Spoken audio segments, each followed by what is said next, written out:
Hi, guys. Welcome to this week's Torah portion. We're going to be covering Shemot. I wanted to pre-record this as this is the week we are having our local fellowship all gathered together for praise, worship, prayer, and just fellowshipping with each other. So we're not necessarily going to be going through the Torah portion together. And I will be sending it out to everyone as well as you guys online. So if you're joining us, we welcome you, and we're going to be covering Shemot, which is Exodus 1:1 through Exodus 6:1. And then the Haftorah portion that goes along with it that you can read is Isaiah 27, verse 6 through chapter 28, verse 13. It also covers chapter 29, verses 22 and 23. So this week we are beginning the second book of the Torah. In English, we call it Exodus. In Hebrew, it's called Shemot. And Shemot, Shem means name. And so Shemot means names. And so in this parsha, we're going to be focusing on a lot of names. And it begins with the tribes still living in Mitzrayim, Egypt. And it focuses on the life of Moshe, starting from his birth, and also covers the killing of the Egyptian. It talks about his marriage and his return to Egypt, because he flees to Midian. So I want to begin in Exodus 1:1. And I'm going to try to share a screen here. Hopefully, I can get there to share. And I want to look so that way you can see this verse with me.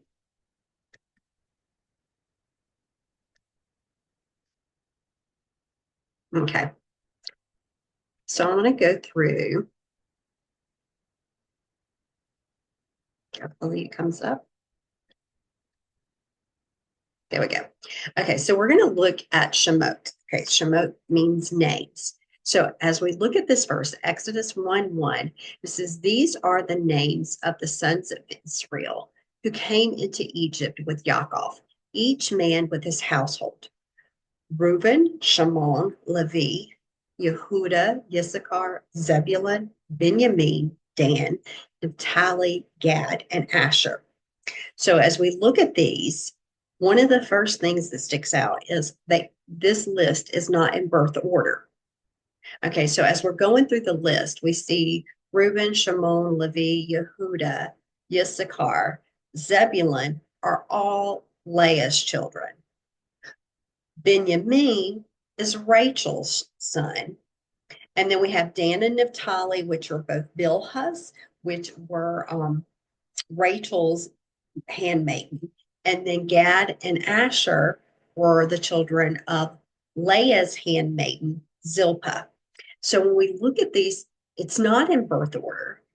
And when, we see a different order or something different about the order, then Yah is really trying to draw our attention to something. And so as we look at this, we have to remember the name of this parsha is Shemot, names. So the focus is going to be on the meaning of their names. And in Hebrew, these names all mean something. Okay, so Reuben means see a son or firstborn. Shimon means hearing or hearing and obeying, like Shema. Levi means joined to. And Yehuda means praise. Okay. So that's the first names. And then we've got Issachar. Issachar means a recompense or reward. Zebulun is a dwelling or a house or a habitation. And Benjamin means son of the right hand. Okay. And then we get Dan. Dan means judge. Okay. And Naphtali means strife or wrestling. And then we have Gad. Gad is a troop, but he also means like good fortune. Or blessings there. And then we've got Asher, and Asher means happy or joy. So when we look at those meanings and we put them together, Yah's actually telling us a story, and he's telling us a story about something that is going to happen here. And so when I look at those, I see, behold, a son whom we've heard and we've been joined to in order to give praise to him. There is a recompense for those dwelling with the son of the right hand. He is the judge who strive or wrestling for the troop or the group. The troop is a group, brings joy. So when we look, we actually see in their names this prophecy here.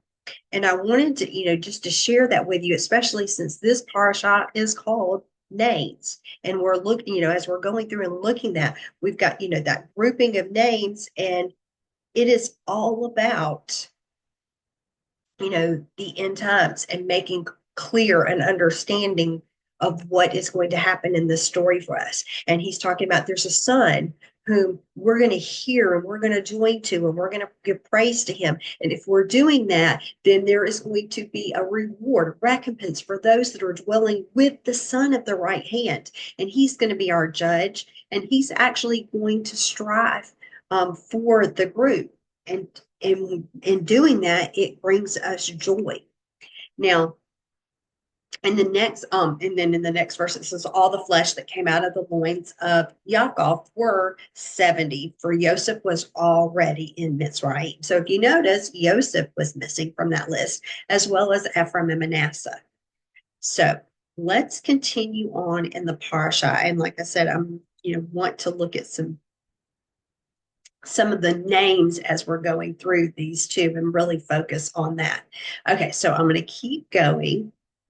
In verse 5, I just read. So I'm going to read down in verse 6. And Joseph died, as did all of his brothers and all of that generation. And the descendants of Israel were fruitful. They increased abundantly, multiplied, and grew, very powerful, and the land became filled with them. Now there arose a new king over Egypt who knew nothing about Joseph. But he said to his people, look, the descendants of Israel have become a people too numerous and powerful for us. Come, let us use wisdom in dealing with them. Otherwise, they will continue to multiply, and in the event of war, they might ally themselves with our enemies, fight against us, and leave the land altogether. So they put slave masters over them to oppress them with forced labor, and they built for Pharaoh the storage cities of Pithom and Ramses. Okay, so this is the first time, we actually see the children of Israel being called a people, an Am. And Am, literally means it's a nation. And so here in the midst of Egypt, of a foreign land, these individuals were coming together and became one group of people, the B'nai Israel, that were one people here. And so here, Pharaoh is declaring, that Yah has fulfilled his promise. He's actually made them fruitful and he's growing them into a great nation. And we also see that, they were, we know from the last week's parsha where we're talking about how they were shepherds, and yet we know that, when they came in, Joseph told them, yeah, you're going to be, tell Pharaoh you're shepherds. And then now they lived in Goshen. They were shepherds in Goshen. And now Pharaoh's changing their occupation. He's changing their jobs. He's making them into builders. And they built the city of Ramses and Pithom. And I want to look at verse 11 there. It says, therefore they did set over them taskmasters to afflict them with their burdens. And they built for Pharaoh the supply cities, Pithom and Ramses. Now, the city of Ramses and Pithom had temples to several different gods in them. One of them being Ra, the sun god, and the other one, Seth, being the god of the dust and earth. And Ramses really means Ra. Ra gave birth to him. And Pithom means house of Atum. And interestingly, Ra was also known in Heliopolis as a tomb. So in the city of Heliopolis, he was called a tomb. So it's really interesting that both of these, when you see House of a Tomb, you're thinking, oh, this is a different god, but it's also talking about Ramses or Ra. And the Israelites, were shepherds, but now here they are building something that is dedicated to a sun god. Now think about that, how it applies to us today. After many years of living in a foreign land, many of the children of Israel, left their calling of being a shepherd, and they went out and they separated from their life in Goshen to work. And they come to the point that now they're building something that's dedicated to another God. And unknowingly, in a way, they're like serving this sun god. And is that like a picture of what many are doing today? That they, think that they're doing something for God. They actually left the calling that they really should have had. And here they're building something, but they're building something to a sun god. Something to think about. Okay. So as we continue on and study, sorry, my mouse is having issues. Okay. In verse 12, I want to keep reading here. In verse 12, it says, but the more the Egyptians oppressed them, the more they multiplied and expanded until the Egyptians came to dread the people of Israel. So the more they were afflicted, the more the Egyptians afflicted them, the more the children of Israel multiplied. And think about it. The children of Israel were afflicted, they were suffering, they were weak, but it's in our weaknesses that Yah's power can be manifested. 2 Corinthians chapter 12. And I'm going to start in verse 9. So 2 Corinthians chapter 12 and verse 9. It says, but he told me, my grace is enough for you, for my power is brought to perfection in weakness. Therefore, I'm happy to boast about my weakness, in order that the Messiah's power will rest upon me. Yes, I am well pleased with weakness, insults, hardships, persecutions, and difficulties endured on behalf of the Messiah, for it is when I am weak that I am strong. And so, the more that we are suffering there, the more he was blessing and still multiplying them. And it's only through Yah that we are made strong. Even the children of Israel's, even when they were there in their weakness, the Egyptians, saw them multiplying, and they were in fear of them. They started dreading, what would happen. They're like there's a possibility that they could join with our enemies and ally themselves with them. So back to the parasha, and I'm going to keep reading. And I want to let's just skip down to verse 15, because I just want to make sure I get through everything.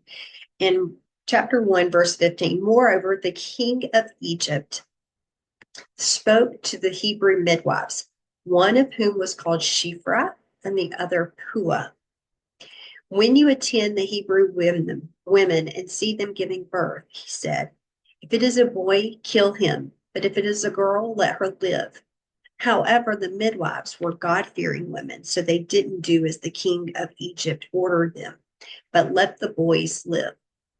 And the king of Egypt summoned the midwives and demanded of them, why have you done this, and why have you let the boys live? And the midwives answered Pharaoh, it is because the Hebrew women aren't like the Egyptian women. They go into labor and give birth before the midwife arrives.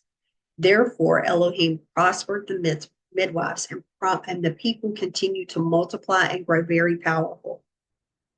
Indeed, it is because the midwives feared Elohim, he made them founders of families.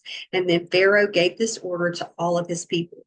Every boy that is born, throw him in the river, but let all of the girls live. And so here, what we see, we've got these two midwives, and they feared Elohim more than they feared Pharaoh. And think about it. This parsha is called Shemot, so we're focusing on names, and it gives the names of these two women. And so let's look at their names. Shifra. Shifra means fair or brightness or to make beautiful. But when you look at the letters themselves, remember every letter in Hebrew also has a meaning. So Shifra is spelled Shin, Pei, Resh, Hey.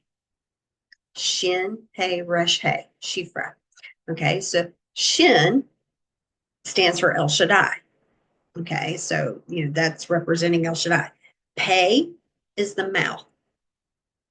The Resh, like we have the word Rosh begins with Resh, which means beginning or head. And then the Hey means revelation, or it's also a picture of the Ruach or the Spirit.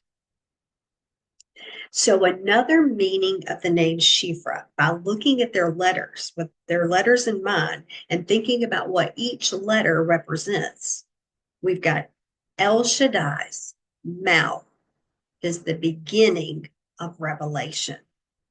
So Shifra's name not only means fair or, to make bright, but it also, in the letters themselves, it is El Shaddai's mouth is the beginning of revelation. Now, Shifra, without the vowel pointings, can also be read as shofar. And then we've got the letter Hey. So Shifra is also the shofar. And remember, the Hey is the Ruach, the Spirit. It's the shofar of the Spirit. So her name also is a picture of her being the shofar of the Spirit. Now, the other midwife is named Pua. And Pua is written Pei, Vav, Ayin, Hey. Oh, sorry. Yeah, Pei, Vav, Ayin, Hey. And so when we're looking at her name, it literally means to glitter or splendid or twinkle.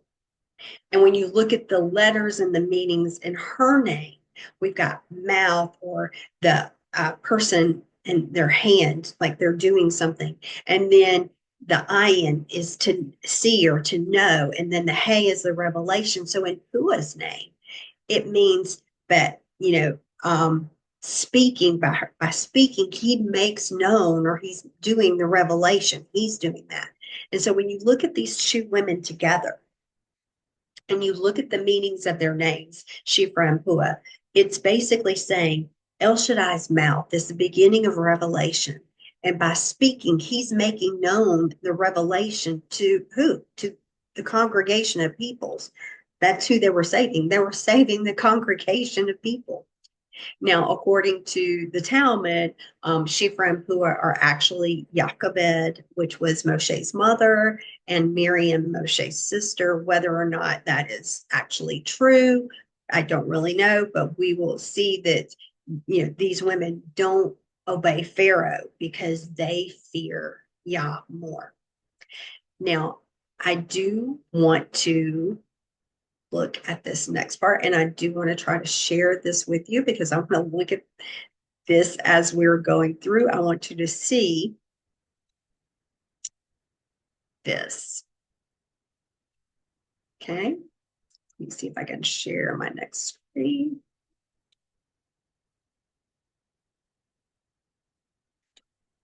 Okay, so I just went through Shifra and Pua. So I want to look at chapter 2, okay, and see we're focusing on names here. So in Exodus chapter 2 and verse 1, okay, we're going to see that it's talking about this man of the family of Levi took a woman also descended from Levi as his wife. Now, notice I have that in red for a reason. Okay. And when she conceived, and they had a son, upon seeing what a fine child he was, she hid him for 3 months.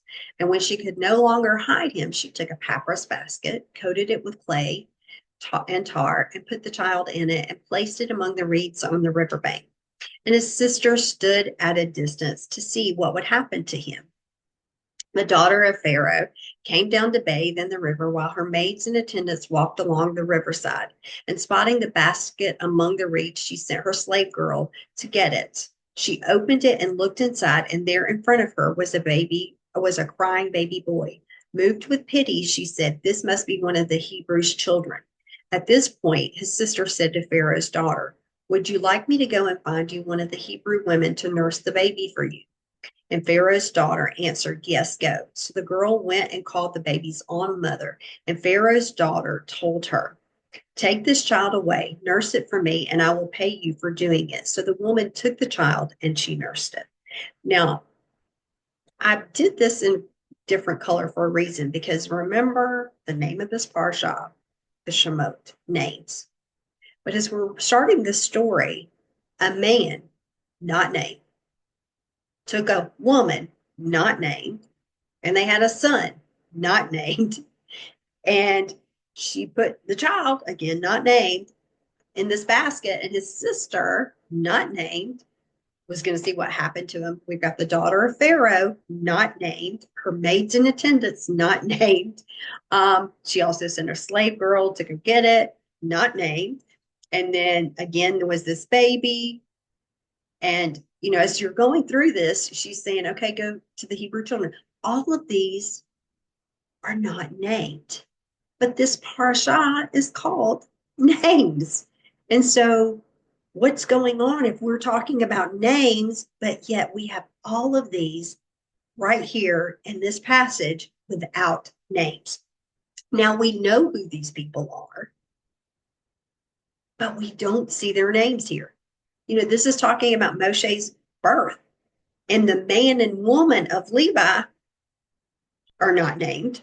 The brother, the sister are not named. Pharaoh's not named. The daughter of Pharaoh is not named.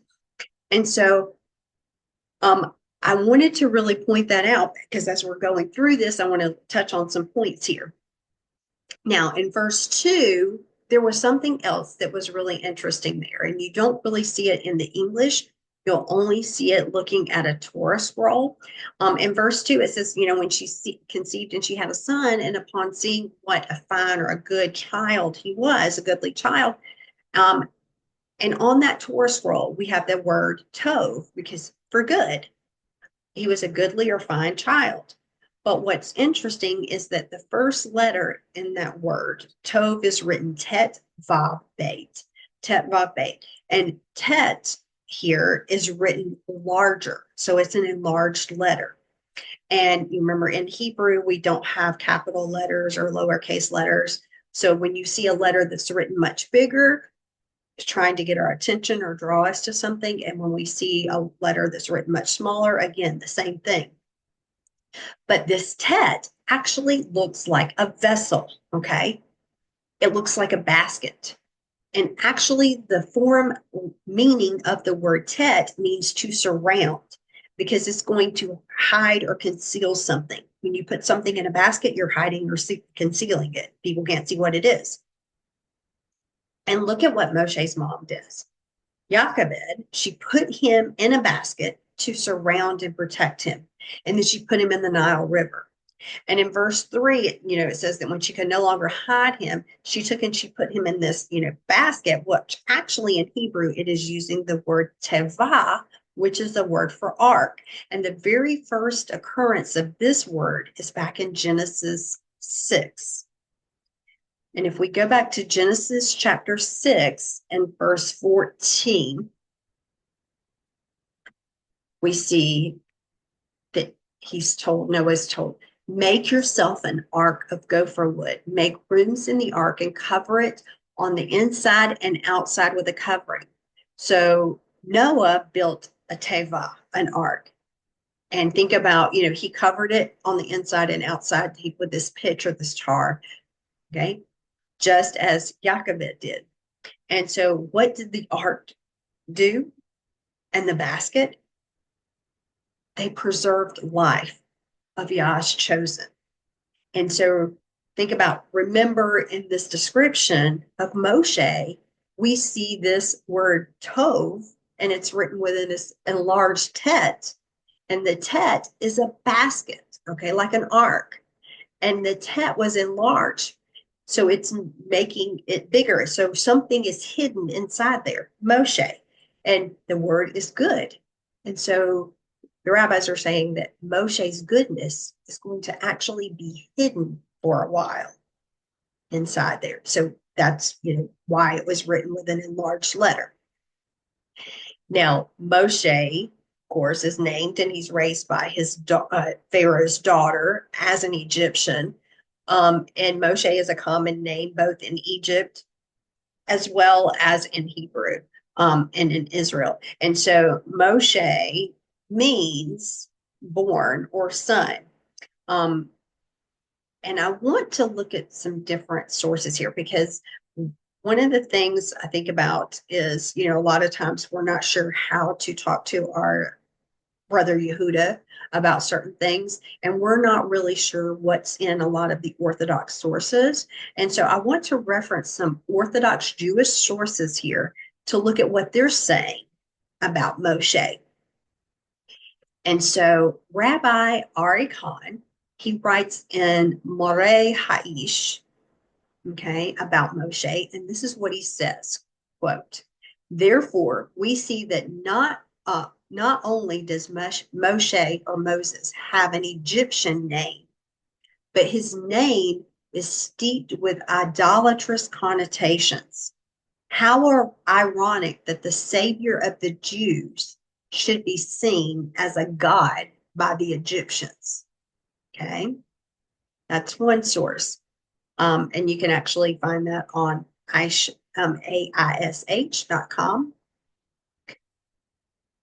The other is in the Midrash Rabbah in Bamidbar 11:2. It says this: "My beloved is like a gazelle. As the gazelle appears and then disappears, so the first Redeemer, Moses, appeared and then disappeared. Rabbi Berkariah, in the name of Rabbi Levi, said, like the first Redeemer was, so the final Redeemer will be. The first Redeemer was Moshe, who appeared to them and disappeared. The final Redeemer will also appear to them and disappear, for he will disappear from their sight and will then again appear to them." Now, think about those two sources. Notice what they said. Moshe, the Redeemer, appears as an Egyptian. He conceals himself and he's hidden in the land of the Gentiles or the nations. Okay. And one other one, and Rabbi Shlomo Majestic, I think is how you say his name. It's in actually a book called A Preface to Mashiach, Setting the Record Straight. And this is on beismashiach.org, BEISMOSHIACH.org. Says that's what happened with Moshe Rabbeinu in Egypt. He came and then he was concealed for months. There are different opinions about how many months, but then he was revealed again and took the Jews out of Mitzrayim. The Midrash concludes the same thing will be with Mashiach. He will be revealed, then he will be hidden, and then he will be revealed again. In fact, the Midrash says that when he will be hidden, it will be a very difficult time. And there will be people who will stop believing in him because of that, and that he will ultimately come. So think about what Orthodox Judaism is actually saying. As the first Redeemer, Moshe was, so the final Redeemer, Mashiach, Yeshua, will be. And just as Moshe was concealed in the opposite of Israel, in Mitzrayim, in Egypt, so too the Mashiach is going to be concealed in like a latter opposite of Israel, well, Edom. And so they're basically saying that Yeshua, the Mashiach, is going to be hidden in Christianity, just like Joseph and Moshe were both concealed in Egypt. And this is coming from Orthodox Judaism. And to me, this is an amazing confirmation. If we only knew what was actually in their own writing. So if we knew all of this information then from these Jewish sources, that we could use their own sources to provoke our brother Yehuda. Okay. Now let's go back to the parsha. And then we'll see, in Exodus 2 and 10, we see Moshe is actually named. And as we're focusing on the names of Moshe, I want to look at his name a little bit more because Moshe is spelled Mem Shin He. Mem represents water. Shin, like I said, is El Shaddai, and He is revelation, as in the word or the spirit. Okay. So in Moshe's name, not only does it mean draw out of the water, but it's also, that, because he's drawn out, but the water, El Shaddai, reveals his word. And so we later see in the book of Exodus or Shemot that it's Moshe that is going to reveal the Torah, the word, to the children of Israel. Now we know that Moshe is the son of Amram and Jochebed. And Amram means exalted people, okay, or people of the Most High. And Amram is written Ayin, Mem, Resh, Mem. Ayin, Mem, Resh, Mem. Okay, and Ayin is 70, Mem is 40, Resh is 200, and Mem is 40. So the numerical value of his name is 350, which is interesting because Amram, the father of Moshe and Aaron and Miriam, his name is the same value as Hashoham, which is actually the onyx stone that the tribe of Levi, the high priest, has on the shoulders of his garment. And what is on these two stones, Hashoham stones, the onyx stones, are the names of the tribes. And these, the 12 tribes of Israel are engraved on them. And so there's 6 on one, 6 on the other. And it's to show that the high priest is bearing the burden of their spiritual well-being of all of the tribes on his shoulders. He's the one that's bearing that burden, and he's interceding before them, before Yah, for the people of Israel. Now, Moshe's mother's name was Jochebed. She, of course, is also a Levite, and her name means Yah is glory, or she's esteemed of Yah. Yah is esteemed. Okay, and her name is written Yod, Vav, Kaf, Beit, Dalet. Yod, Vav, Kaf, Beit, Dalet. So the Yod's 10, Vav is 6, Kaf is 20, Beit is 2, and Dalet is 4. So the value of her name is 42, which is actually the exact number of encampments that the children of Israel go through in the wilderness. And it's also the value of Elohah, which is a name of God, which basically means mighty one, which is a title that Yah uses for himself. Not really a name, but more of a title that he uses for himself. And so by looking at Moshe's parents' names and you take them together, we have another story that Yah's revealing just in their names. Because Moshe was drawn or brought out from the people of the Most High, Amram, and the esteemed of Yah, which is Jochebed. And what is he going to do? He is going to bear the spiritual well-being on his shoulders and lead them out of bondage of Mitzrayim, out of Egypt, And they're going to have to, as they're coming out, what are they doing? They're going to have to go through these 42 encampments. And all of that can be seen and summed up in the names of his parents and what he was going to do.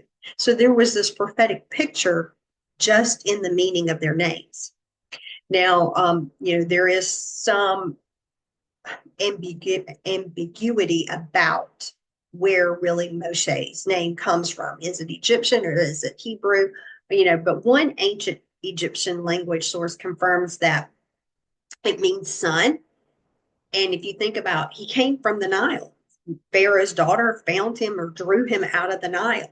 And Pharaoh considers himself to be the god of the Nile. In the book of Ezekiel, I'm going to go to Ezekiel chapter 29.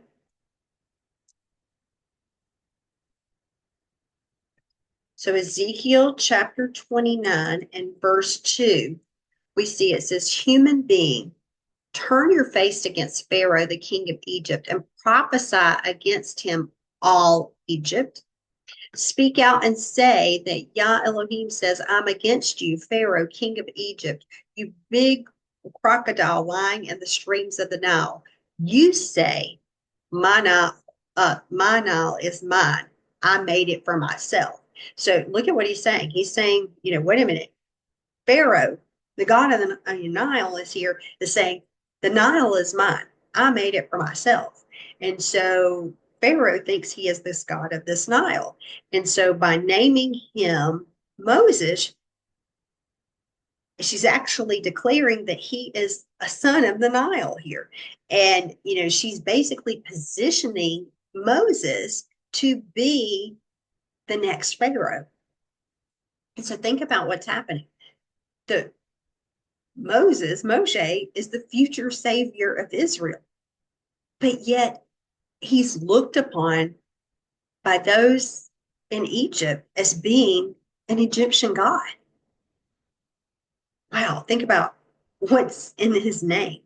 It's his calling. It's his destiny. He's a deliverer there. It's all wrapped up in the meaning of his name. Okay, so let's go back to Exodus chapter 2. And I'm going to start in verse 11.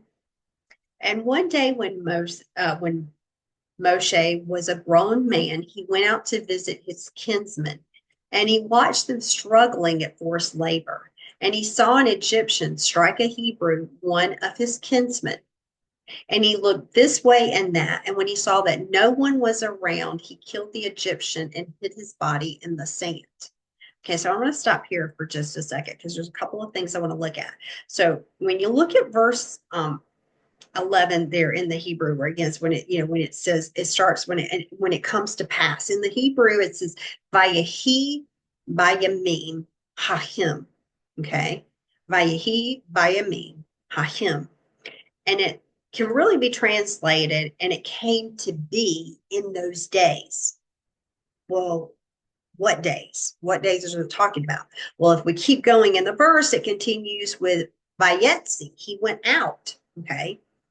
And so, in what days is Moshe going out? What's he doing here? What's he doing? He's going out to his real brothers.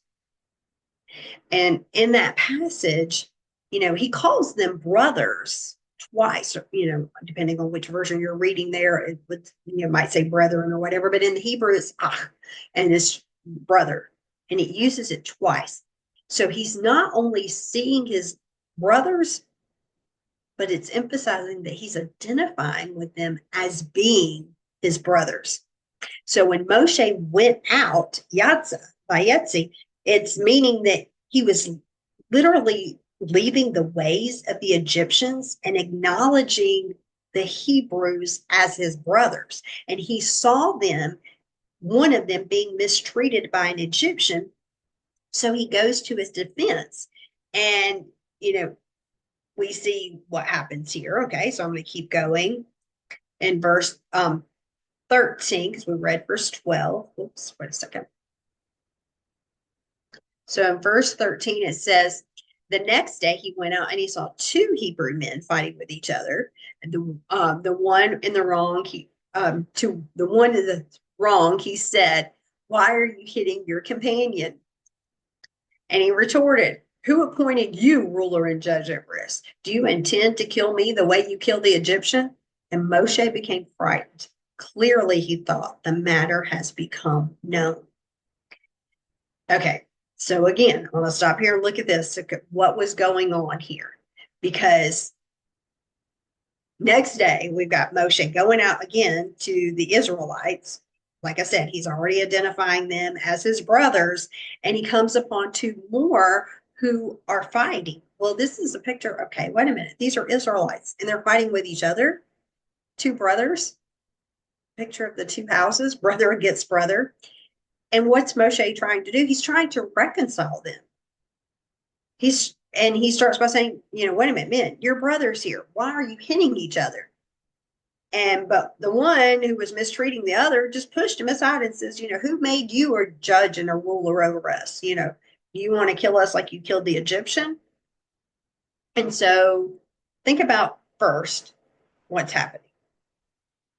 When Moshe came upon the Egyptian the day before that was beating the Israelite, he says he looked here and there before killing him, and there was no one around.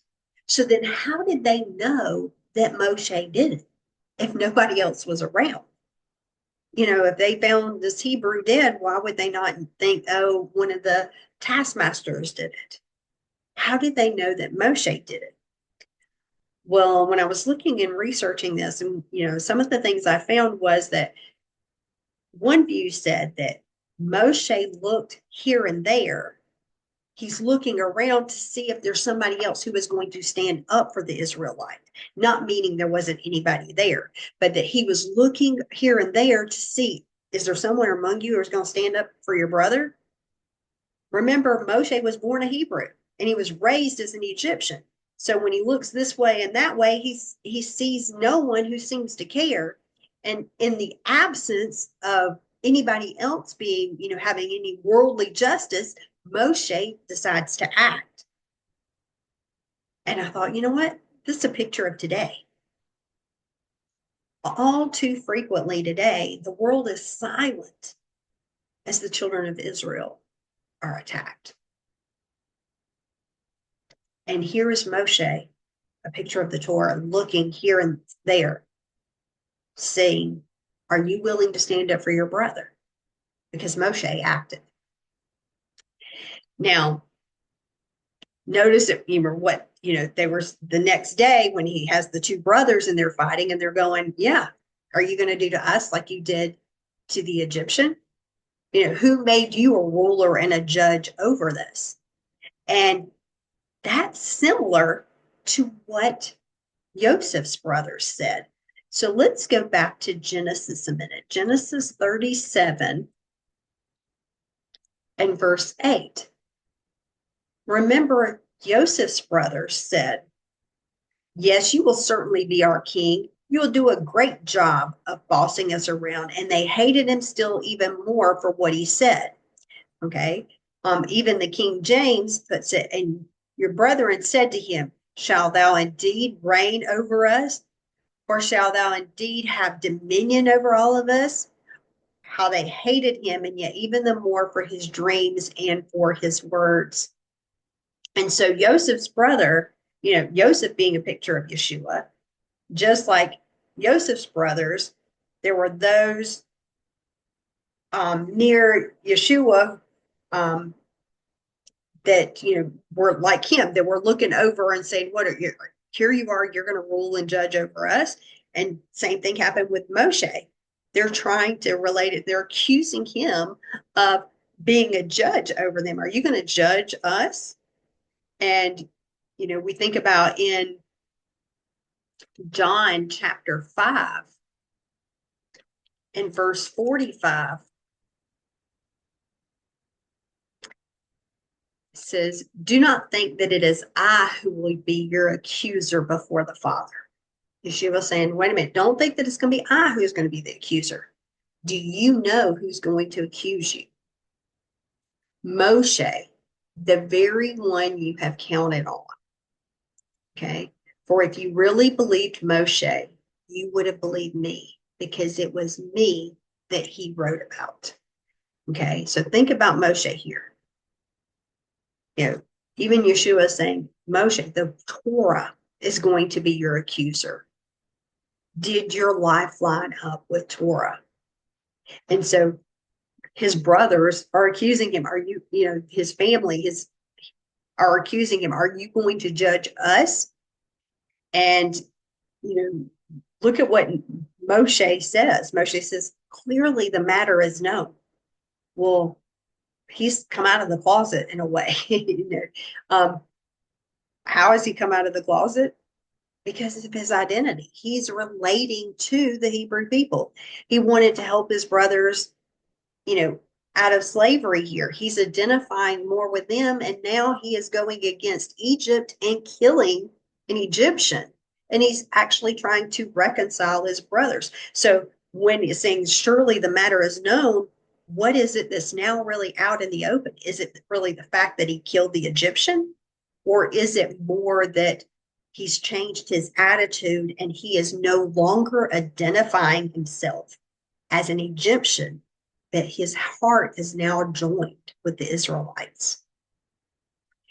And of course, he's afraid, because we go back to Exodus chapter 2,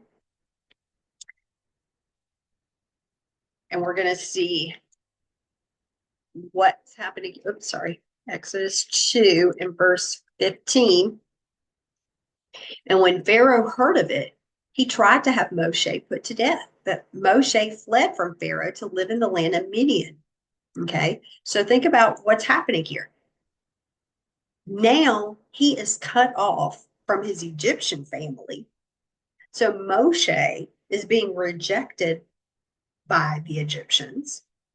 But he's also, his Hebrew brothers, his Israelite brothers are also rejecting him too. Are you going to judge over us? And so he's being rejected basically on both sides. And this is sort of a reoccurring cycle. If we think about those early believers, who kept the Torah and also believed in Yeshua, we think about Torah as synonymous with Moshe. They were being rejected by the Pharisees and the rabbinical Jews who didn't believe in Yeshua as the Mashiach. And, when you think about the church, which, too, had strayed so far from the commandments of Elohim, and they're also rejected by them because you're going back under the law. And so there's a price to pay when you really divulge your Hebrew identity.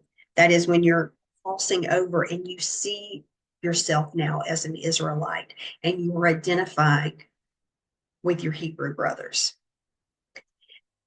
And is a price to pay for that. And, for him, he ended up having to go off and he was not connected to either one for a time period. And, it's interesting how Yah's divine plan unfolds. Like I said, Moshe doesn't really immediately integrate with his Hebrew brethren. After he comes out of Egypt and he leaves his Egyptian heritage and roots, he now spends his time as a stranger settling in a land where he has no connection at all. Is that not like us again? That, once we left Egypt and Yah has brought us out of Egypt, we're not integrated fully with our Hebrew brethren. And yet we are here in this time. We're a stranger settling in this land where we really don't have a connection because we know where our heritage is. But of course, we know this is not the end of the plan here. Okay, so in Exodus 2 and 15, I'm going to finish the verse. It says, and one day as he was sitting by a well, the 7 daughters of the priest of Midian came to draw water. They had filled the troughs to water their father's sheep. But when the shepherds came and tried to drive them away, Moshe got up and defended them, and he watered the sheep. Okay. So, like I said, Yah has a plan here. He's wandering this land. And Moshe goes to Midian and he sat down by a well. And a well, has lots of symbolism in scripture, but the word for well is be'er. And be'er comes from the root ba'ar, which means to make clear or make plain or to declare. So Moshe is sitting down by this well, basically looking for Yah to make clear or to make plain his plan. And it's here in Midian that Moshe learns about his job. He was raised in the palace of Pharaoh. His job was going to be ruling over Egypt. But the job that Yah has for him was being a shepherd. And where does he learn how to be a shepherd? But here in this strange land where he doesn't have a connection. And even that, like I said, even though he was born an Israelite, he was still raised in the house of Pharaoh. Okay. And it's interesting that, think about Moshe's job now as a shepherd was something that the Egyptians thought of as an abomination. And so the world was basically upside down in Egypt, in Mitzrayim, because what they considered was right was actually wrong, and what was wrong was right. And we can see that same thing in our world today. Now, Moshe's first lesson here comes with, he's sitting by this well, and there's 7 daughters of this priest of Midian, okay?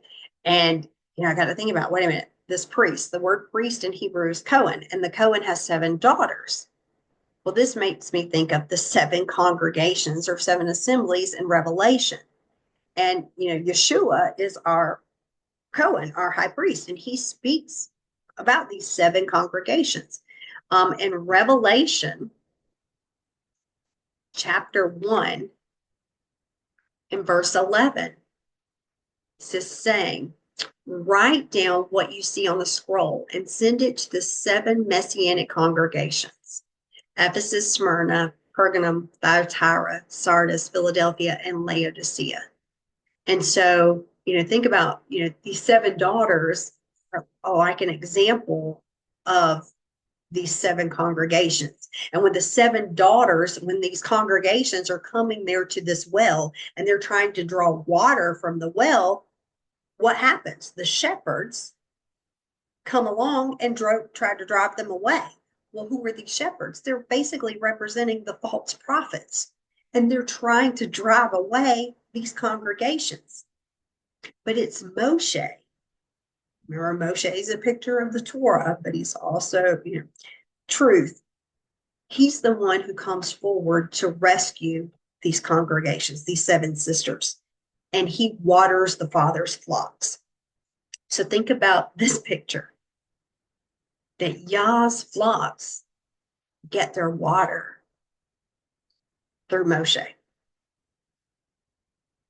And he's the one who is watering those flocks.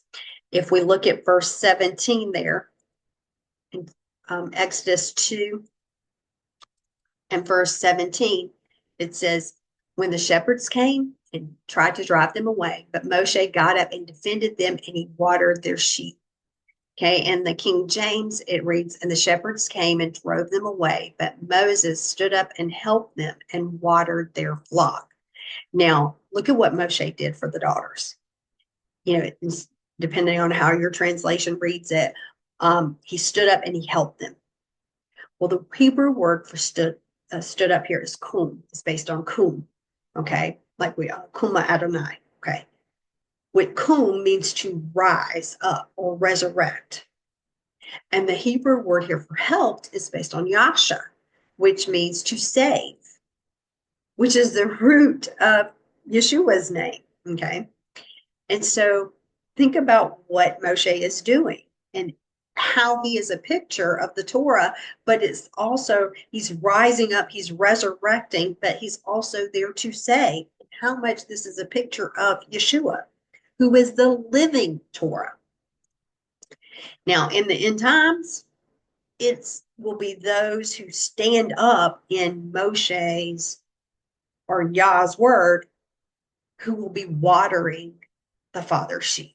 Those are going to be the true shepherds, the true prophets today. Those are the big ones. It's about tending his flock and watering his sheep. Okay, so let's go over to chapter 3. So Exodus chapter 3 and verse 1. A man from the family of Levi took a woman also descended. Oh, sorry. Reading chapter 2. Chapter 3. Let's go to that again.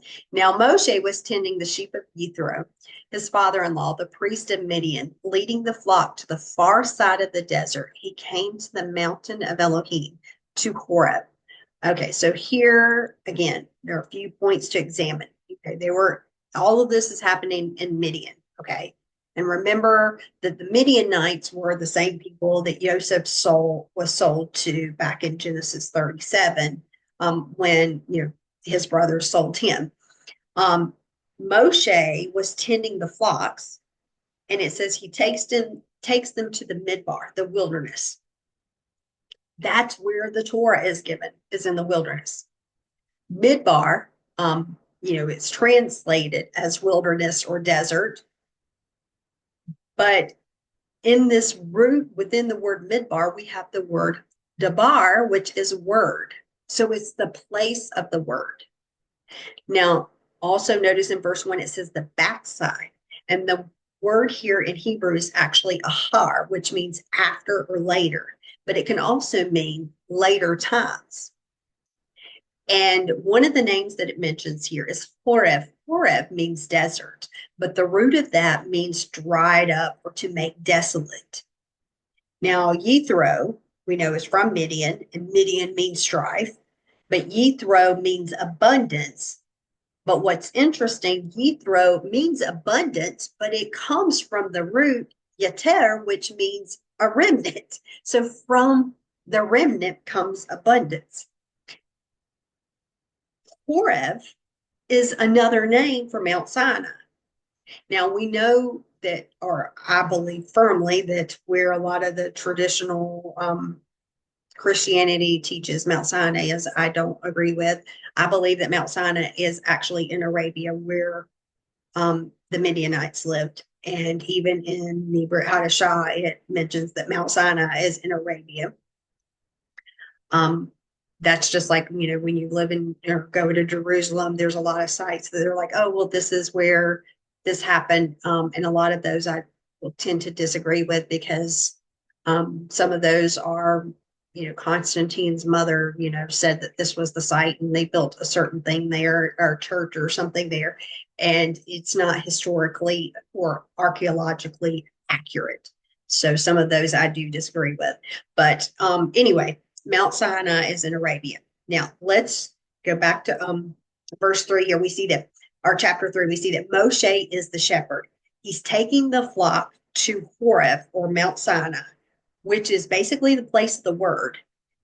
And he's doing it on it says the backside, in the later times. And it's going to be during a time of strife. So look at the picture it's saying here, that the Torah, that Moshe is going to lead the flock, a remnant, to Mount Sinai, which is a place of the word. He's taking this remnant to the place of the word in the last days. And it's going to be during a time of strife. Now, in Deuteronomy, 18 and 18, we see that later that, it says that I'm going to raise up a prophet from among the brothers like you, and I'm going to put my words in his mouth.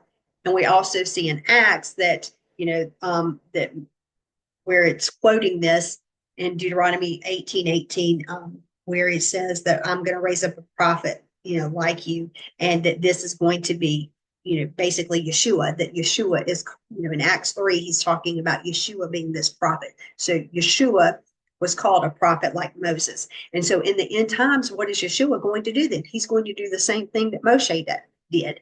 He's going to lead the flock of the remnant to the place of the word, the Torah. And in the end times, where's it going to be? This going to be this Horeb, which is a dried up or a parched place that's in need of water or the word.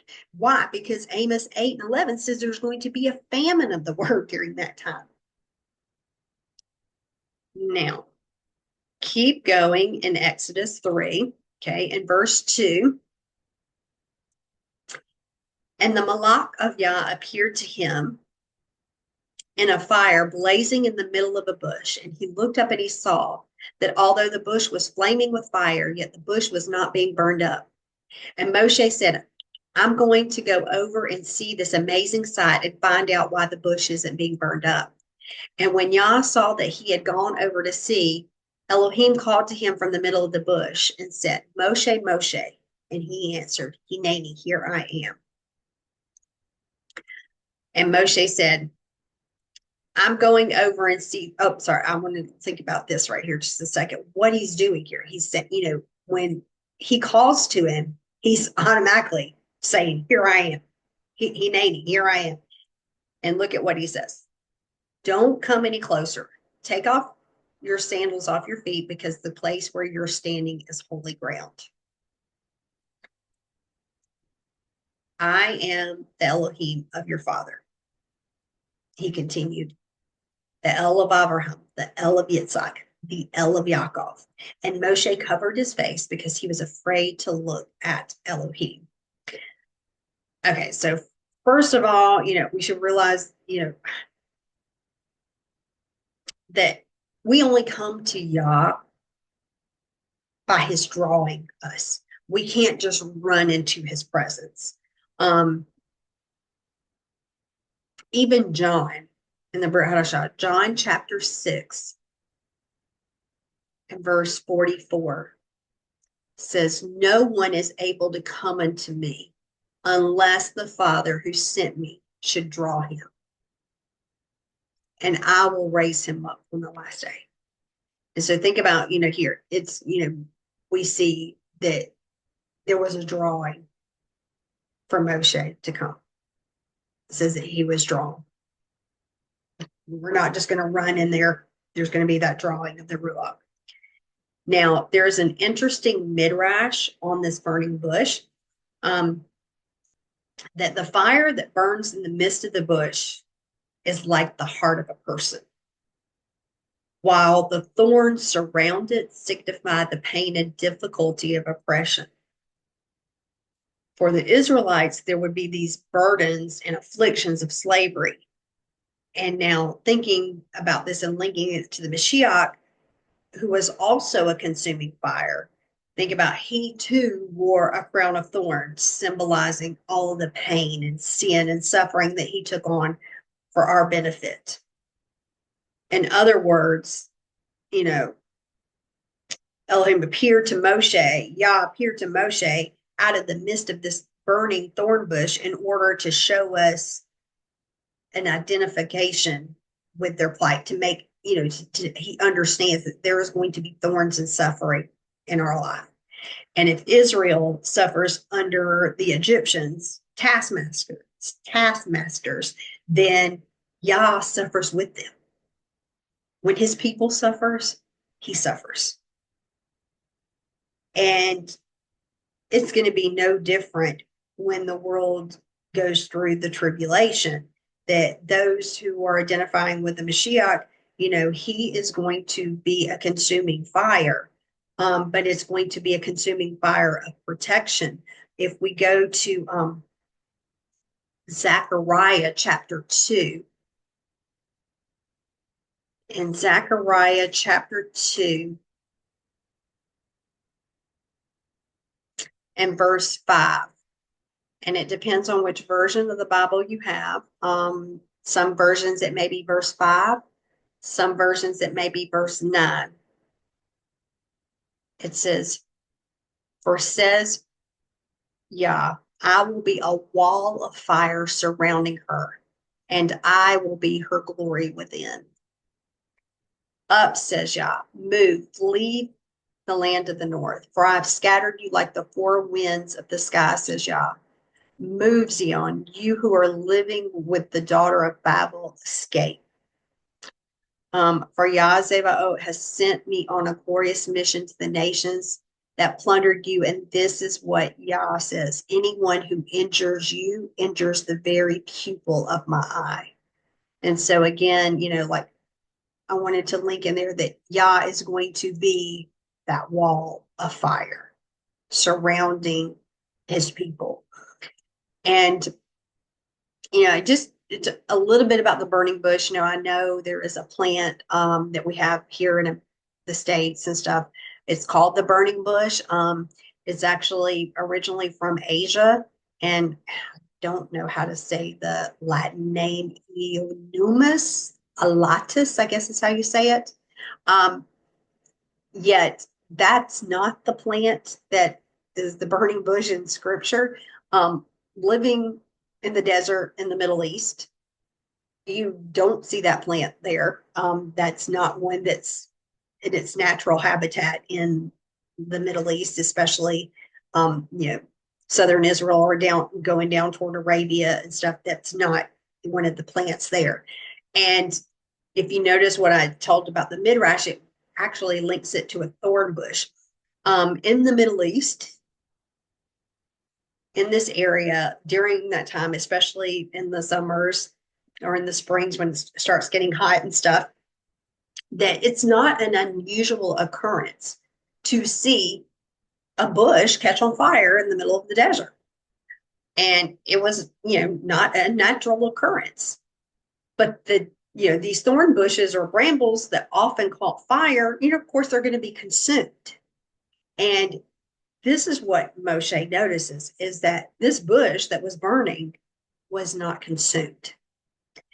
And the bush, when you look at that word in Hebrew that's talking about this burning bush, is actually called a shneh. Shneh in Hebrew, Samek Nun He, Shneh. And it's believed to be a thorny bush. And when you look at scripture and you look up the Shneh, it's only used 4 times in scripture, 3 times right here in Exodus. And the 4th passage is in Deuteronomy 33:16. And Yah often does word plays, in scripture. When we look at things, he's, playing on these words here. I believe that's what he's doing here, because the Shneh has the same 2 letters as Sinai, the Samek Nun. Okay. And it sounds very similar. Sinai, Sneh. Sinai, Sneh. So, there's like that wordplay there. He's trying to get us to make the connection. In fact, many Jewish commentators explain that, Mount Sinai, Sinai is actually called Sinai because of the Shneh plant that was there. And together, with Moshe, when you think about what all 3 of these have in common, okay, Mount Sinai, Shneh, and Moshe, all 3 of them have something in common, and it is humility. Because the Midrash says that Mount Sinai was not chosen because it was the most grand or beautiful mountain or whatever. It was the lowest of the mountains there in Midian, in Arabia. Okay. Also, the Shneh bush is, it's a bush. It's not really this big tree. It's humble. It's a lowly bramble thorn bush. And Moshe, the man of Elohim, who receives the Torah, we know is one of the most humble men in scripture. And it was because of all of this great humility that the fire of Yah burns in all 3 of them. It burned on Mount Sinai. It burned in Moshe. It burns on the Shneh. And, this also made me think about, with this burning too and the fires, I thought about the fires that are across California now. And is Yah trying to get the state of California to see him and his word? I know that there are many innocents that have lost everything. And just like we said, that Yah feels, when his people are in pain, he feels that pain too. But in Matthew 5, in verse 45, he says, then you will become children of your Father in heaven, for he makes the sun shine on the good and the bad people alike, and he sends rain on the righteous and unrighteous alike. And, like I said, I know that there are many, innocents that have lost everything, but he sends the sun on the good and the bad. And this is, he's trying to get us to wake up. And it's a lesson for us all to open up our eyes and to wake up and to see what and who we need to follow. For the end is near. Okay, so the parsha continues on with the revelation of Yah's name. We're going to go to Exodus 3, verse 13. And Moshe said to Elohim, look, when I appear before the people of Israel and say to them, the Elohim of your ancestors has sent me to you, and they ask me, what is his name? What am I to tell them? And Elohim said to Moshe, Ahyeh Asher Ahyeh. I will be what I will be. And he added, here's what you're to say to the people of Israel. Ahyeh has sent me to you. And Elohim said to Moshe, say this to the people of Israel. Yad He Vav He, the Elohim of your fathers, the Elohim of Abraham, the Elohim of Yitzhak, the Elohim of Yaakov has sent me to you, and this is my name forever. This is how I am to be remembered generation after generation. So, think about, here, if the children of Israel already knew the name of Elohim, then why is this name, so important? We know in Exodus 6:3, he says, when I appeared to Abraham and to Yitzhak and to Yaakov as El Shaddai, but by my name, Yad-Heh-Vav-Heh, I did not make myself known to them. And what Yah is teaching us is that each one of these are important. That they're not just simply titles, but these descriptions are attributes of who he is. Elohim is like the name that's given to the creator of the universe. And El Shaddai means, the Elohim that is the sufficient one. He is enough. He is the one who provides. Shaddai, he's, this basically the breast that's giving you everything. It's feeding you. Even though men knew the name Yad-Heh-Vav-Heh, they had not experienced the fullness or the attributes of what that name meant. And up until this time in history, the children of Israel had only known him really as the creator and the sustainer of them. They hadn't really seen what the limitless attributes of his name meant. And, Yad-Heh-Vav-Heh is actually a composite of the various forms of Haya, which is he was, Hoveh, sorry, just went blank there, Hoveh, which is he is, and Yihyeh, which is he will be. So Yad-Heh-Vav-Heh actually has all three of those aspects in his name. Now in Isaiah 52:6, it says, therefore my people shall know my name, and therefore they shall know in that day that I am he that does speak. Behold, it is I. And many times, we use titles like Adonai or Elohim, and, part of this reason that the Orthodox don't use the name is because they don't want his name to be common. They want to keep the set apartness and the holiness of his name. Now, I'm not going to go through this year. I've talked before how I believe the name is pronounced. I'm not going to go through that this year. And I'm not one to tell someone that this is how you're to pronounce the name. But But I do believe that the first part of his name that we do know how to pronounce based in scripture, in Exodus 15:2, it says, Yah is my strength and song, and he has become my salvation. Also in Psalms, we see it say Yah. And so I do believe the first part of that is Yah. I do believe too that going back to, along with Deuteronomy, where it talks about not adding to or taking from, I believe it's more aligned with the Hebrew sounds of the letters that they make. So I'm not going to go through that this time, but I just want to keep going on. If you are interested in that, you can just email me, let me know. You can check my email in the description and let me know, and I will, share that with you. So let's go to Exodus 4 now, and I want to skip down to verse 9. Okay, so Exodus chapter 4, verse 9.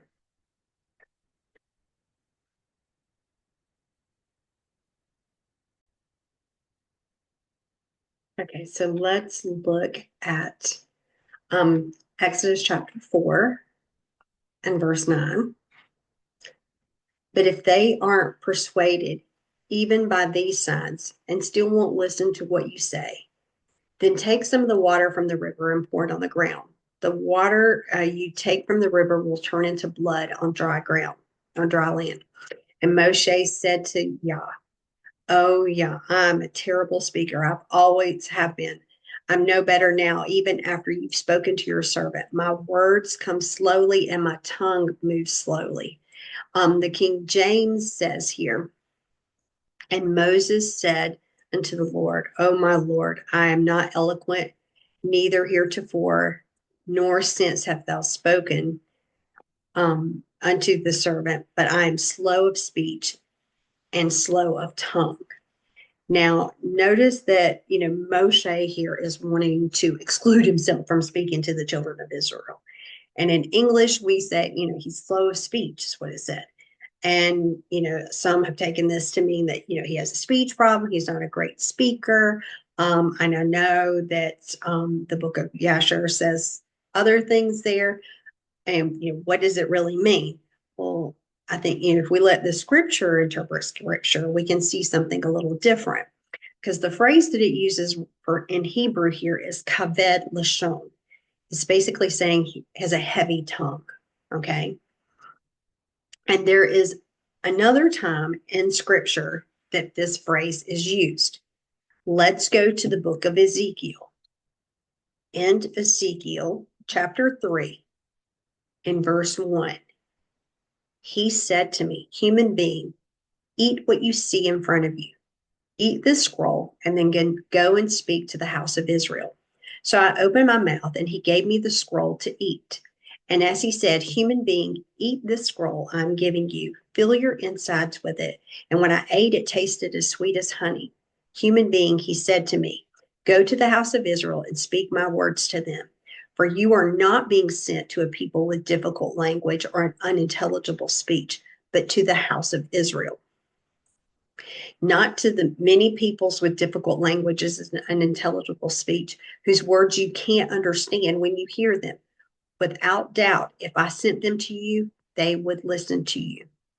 So when we look at this note that Ezekiel is being sent to the house of Israel, he says he's not being sent to people with kaved lashon, this heavy tongue that he could not understand. So with this verse in mind, we can see that kaved lashon would mean that you're speaking to a person or speaking a language that you couldn't understand or speak. And so going back to when Moshe said that he's got a kaved lashon, he's in essence saying that he doesn't speak the language of the people. Wait a minute. He doesn't speak Hebrew.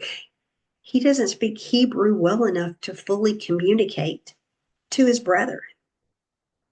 Yes, he knew Hebrew and he probably knew words here and there, but to carry on and get the full point across, he felt like he was a basic beginner in the language. And he's basically saying, I know you've spoken to me, but I don't feel qualified to do this. And, look at what happens here in Exodus 4:13. But he replied, please, Lord, send someone else, anyone you want. And at this, Yah's anger blazed up against Moshe. And he says, don't you have a brother Aaron, the Levi? I know he's a good speaker. In fact, here he is now coming out to meet you, and he'll be happy to see you. You will speak to him and put words in his mouth, and I will be your mouth and his, teaching you both what to do. Thus, he will be your spokesman to the people. In effect, for you, he will be a mouth, and for him, you will be like Elohim. So think about what this is saying here. Here, Yah sees the whole picture, and, when Moshe says, I can't do this, choose somebody else, Yah's getting angry with Moshe. And he says, okay, well, wait a minute. Think about where are they when this is happening? They're in Midian, Mount Horeb, Mount Sinai. And Aaron is in Egypt. But Yah sees the whole picture. And, when you read this in Hebrew, we seem to think, or when we read this verse, we seem to think that Aaron's coming and he's right there. But the Hebrew doesn't denote that he's right there, but he's actually leaving to come to meet him. Yah knows that Aaron's coming. And so some of the things, to think about is, how is Aaron going to find Moshe? How does he know where to go to find Moshe in Midian, in this vast wilderness? How does he know where Moshe is? Or about the mountain of Yah?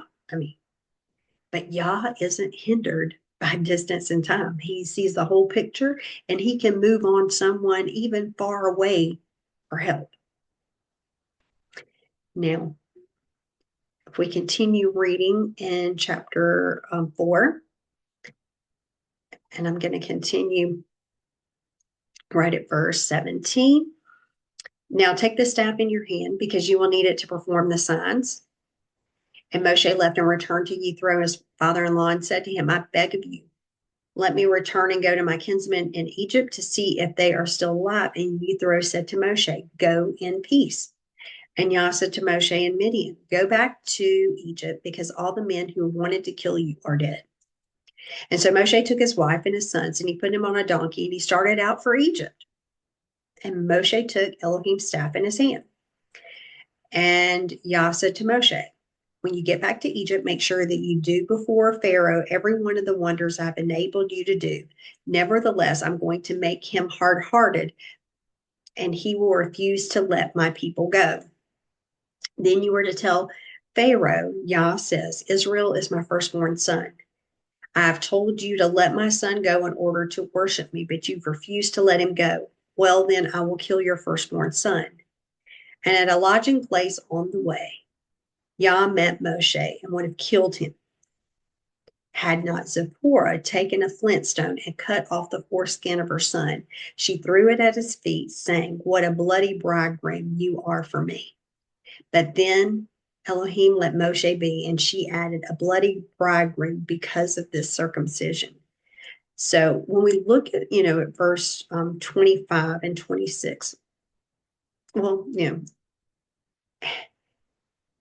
we see, he's called a bloody bridegroom. Okay. And that Hebrew word is hatan. And according to Strong's, this word can mean son-in-law, your daughter's husband, a bridegroom, a husband. But digging a little deeper, etymologists, linguists, and Hebrew scholars alike all agree, biblical scholars, that this word is better understood as in-law, or being made part of the family through the covenant, as in a circumcision. Even in Arabic, which is considered Semitic language, hatan also means to circumcise. And a hoten is the person that does the circumcision in Arabic. And so, those are all linked together in that language. So when you think about what he's saying there, that it seems to be unclear whether Yah is really trying to kill Moshe or kill his firstborn son. Many believe that it's the firstborn, because if you look at the verses right prior to that, is talking about the firstborn. And this is why Zipporah did the circumcision, because Zipporah would have known the word that Yah gave to Moshe. They're on their way to Egypt. He's talking to her on the way. And he's told her, what Yah said. We can assume that they're going through. He knows he's going to go tell, Aaron this and have Aaron speak through him to Pharaoh. And so Yah had given this word concerning the firstborn of Egypt, that they would be struck. And in Exodus 2:19, we see, when you remember when he first encountered Zipporah at the well, and she comes back to her father, and he's like, "Why are you back so early?" And she says, "An Egyptian delivered us." So remember, Zipporah viewed Moshe as an Egyptian, or a Mitzri as well. She knows he's a Hebrew too, but she views him as Egyptian. So would her son be killed as part of the firstborn? It's believed that in her action, she's actually protecting her firstborn son from being struck and killed. In Exodus chapter 5, in verse 1, we see that after that, Moshe and Aaron came and said to Pharaoh, "Here is what Yah, the Elohim of Israel, says. Let my people go so they can celebrate a festival in the desert to honor me." But Pharaoh replied, "Who is Yah that I should obey when he says to let Israel go? I don't know Yah, and I also won't let Israel go." And they said, "The Elohim of the Hebrews who's met with us, please let us go 3 days' journey into the desert so we can sacrifice to Yah our Elohim. Otherwise, he may strike us with a plague or the sword." And so, again, as I'm reading this, I'm thinking about, look at the response from Egypt, from Pharaoh, from the world here. When they're, coming to Pharaoh, and, think about, even with us, when we come into this way and we're about keeping Yah's feast, how similar sometimes are the responses we get. Well, who is that? Who is a God that wants you to worship that way? Who is Yah? They don't know who he is. And just like Pharaoh, they basically insult us for doing Yah's feast. Pharaoh not only refuses to let them go, but we know as a result, he increases their workload and he puts taskmasters over them. And let's go to verse 8. Notice what he says here in verse 8. He says, "But you will require them to produce the same quantity of bricks as before. Don't reduce it, because they're lazying around. That's why they're crying, 'Let's go and sacrifice to our God.'" And so basically, for simply obeying the word, he's calling them lazy. Sometimes people, will think, "Oh, well, you're just taking Shabbat off and you're not doing anything and you're not buying and selling and you're not, going to all these functions because you're just wanting to be lazy or unsociable." And no, we're just trying to worship Yah. And that's exactly what was happening here. Pharaoh's calling them the same thing. I'm going to skip down to verse 20 now. "And as they were leaving, Pharaoh encountered Moshe and Aaron standing by the road. And they said to them, 'May Yah look at you and judge accordingly, because you've made us utterly abhorrent in the view of Pharaoh and his servants, and you have put a sword in their hands to kill us.' And Moshe returned to Yah and said, 'Yah, why have you treated this people so terribly? What has been the value of sending me? For ever since I came to Pharaoh to speak in your name, he has dealt terribly with his people, and you haven't rescued your people at all.' And Yah said to Moshe, 'Now you will see what I'm going to do to Pharaoh. With a mighty hand, he will send them off, and with a force, he will drive them out from the land.'" And so think about here, the Israelites, felt the effect of this increased enslavement and punishment from Pharaoh or the world. They started feeling the effects. They began to speak out against Moshe and how they were made loathsome in the sight of Pharaoh and the world. And think about, there have been many believers that we've known who began this walk on this Torah path, and, they started getting these um, negative remarks and these insults from people around them. You're being unsociable, where you're, ostracizing your family because you're not doing things, but they always want to do it on one of our feast days or on Shabbat. They won't do it any other time. And so they're actually going through all of this intense pressure, and they feel like it's a punishment. And as things get tough, there are a lot of them that seem to have fallen away. And here we see how, even the children of Israel got weakened under this pressure. And we must learn that we need to stand firm in his truth and follow him even unto death. And Moshe hears their cries and he calls out to Yah. And Yah says here, he promises them that Pharaoh will let them go. And so much that Pharaoh, is actually going to end up driving them out of the land.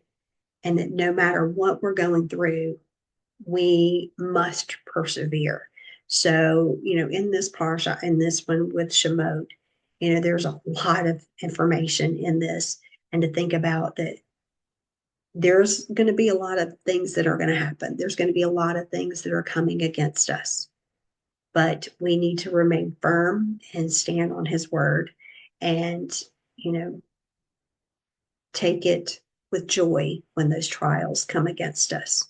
So I pray today that, your heart is strengthened in his word and that you continue to walk this path. Hopefully you liked this teaching on Shabbat. If you did, please, try to subscribe, because that way you don't have to worry about coming back and see when we post a video. It will actually come to you automatically in your email, that you will know that we have one uploaded. So uh, Shabbat Shalom. May you have a great Shabbat this week and rest in him.